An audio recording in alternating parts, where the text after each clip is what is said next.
Selamat malam Cikgu. Selamat malam Taufik Opik. Silakan Bang. Apa yang Muslim ya Bang ya? Muslim. Muslim. Silakan Bang. Apa yang mau Anda sampaikan? Apa yang bisa dipertanyakan? Mengenai logika Allah yang sangat menyesatkan. Kok Allah dibilang menyesatkan? Oke. Bukannya Menurut bukannya Yesus ya? Coba tunjukkan di mana Yesus menyesatkannya, di mana silakan. Ya kenapa dia disalib? Saya heran dengan kamu ini. Bagaimana kamu mau menunjukkan kepada saya Yesus menyesatkannya di mana? Nah, masalahnya kan ya karena menyesatkan karena dia disalib. Kalau udah menyesatkan kenapa dia disalib? Jadi menurut kamu orang-orang yang hendak menyalibkan itu menganggap bahwa Yesus menyesatkan?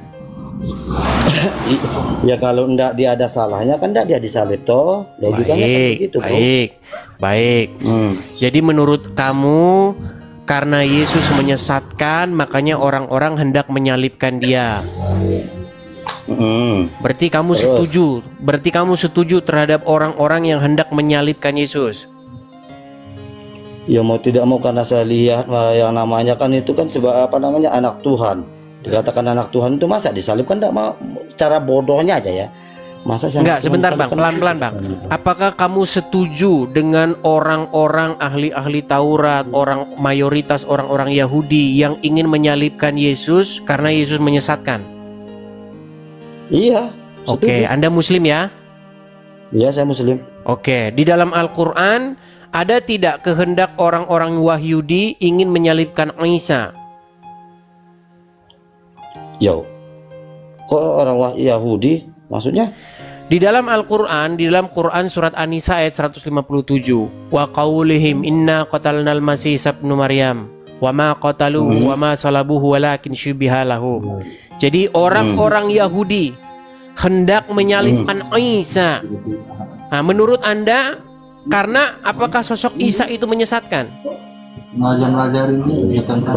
Itu di Al-Quran ya menurut Edis ya, Bang Edis ya. Mulai mumet dia. Itu kan di Al-Quran. Makanya saya bilang, ketika orang Islam membuka mulut, sebentar, ketika orang Islam membuka mulutnya ingin mengatakan Yesus menyesatkan, di detik yang sama orang Islam akan digebukin oleh Qurannya sendiri.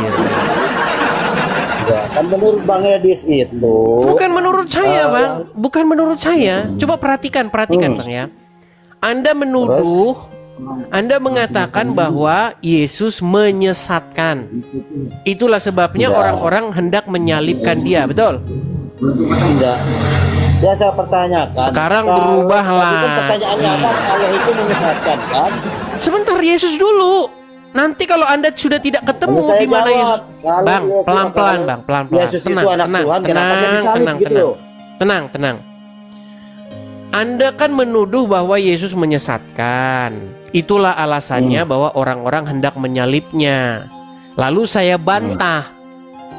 Anda sendiri buktinya tidak setuju dengan orang-orang Yahudi yang ingin menyalibkan Yesus. Buktinya di dalam Quran dikatakan orang-orang Yahudi hendak menyalibkan Isa.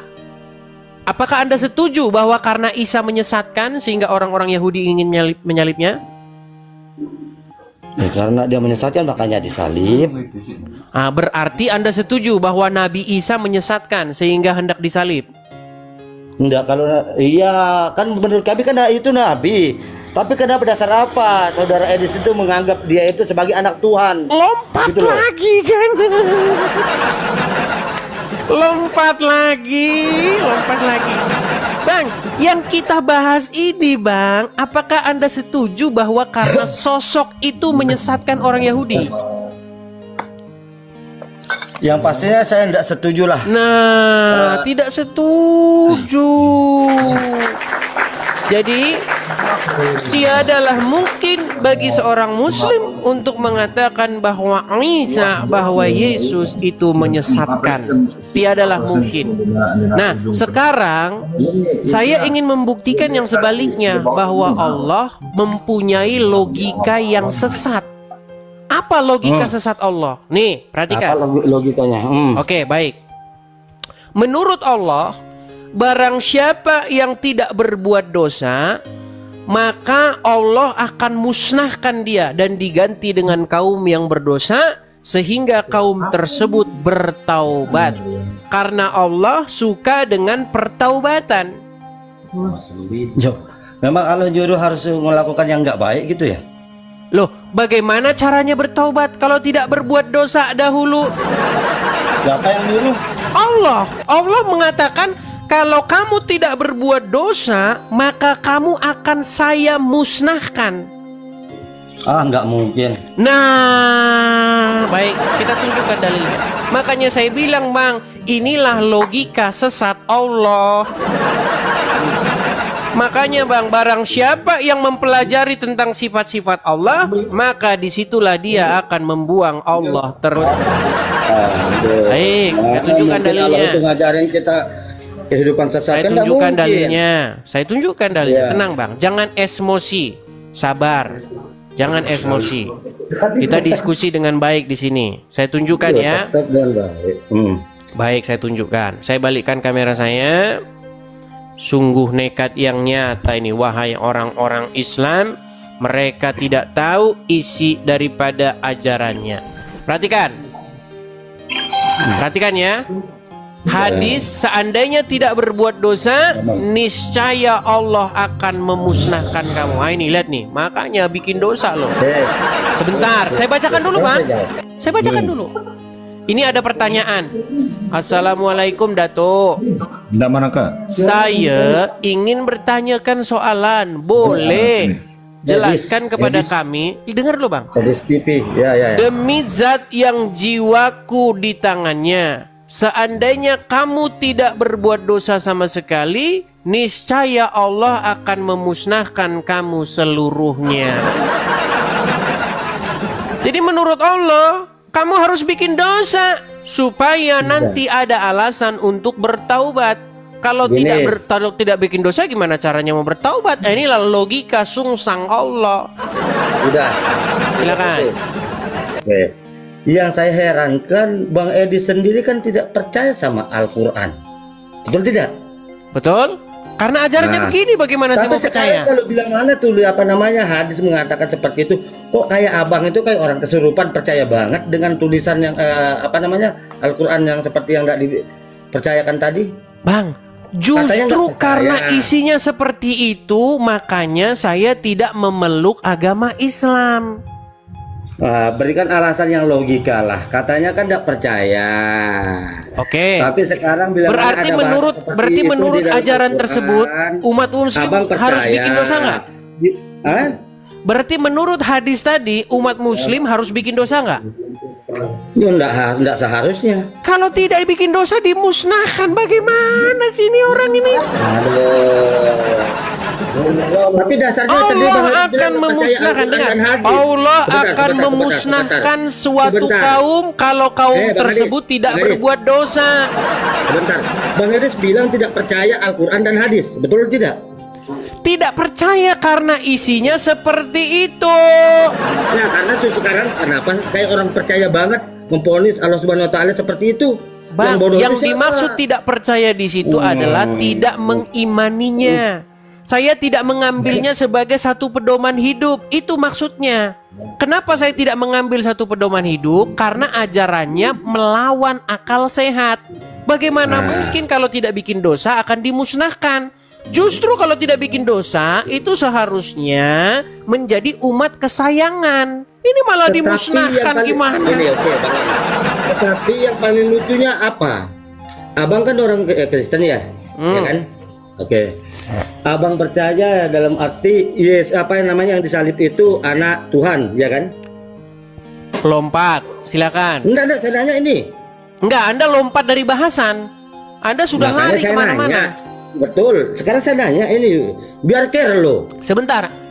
Sebelum kita lompat ke masalah Yesus anak Tuhan, Anda sudah akui tidak ada logika sungsang dari Allah di situ? Saya enggak akui itu. Berarti Allah menyuruh umat muslim berbuat dosa, betul?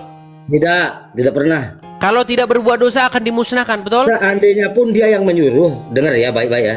Seandainya Tuhan itu pun yang menyuruh, kenapa? Jelek baiknya itu dari saya, tapi saya berikan kau itu akal dan pikiran.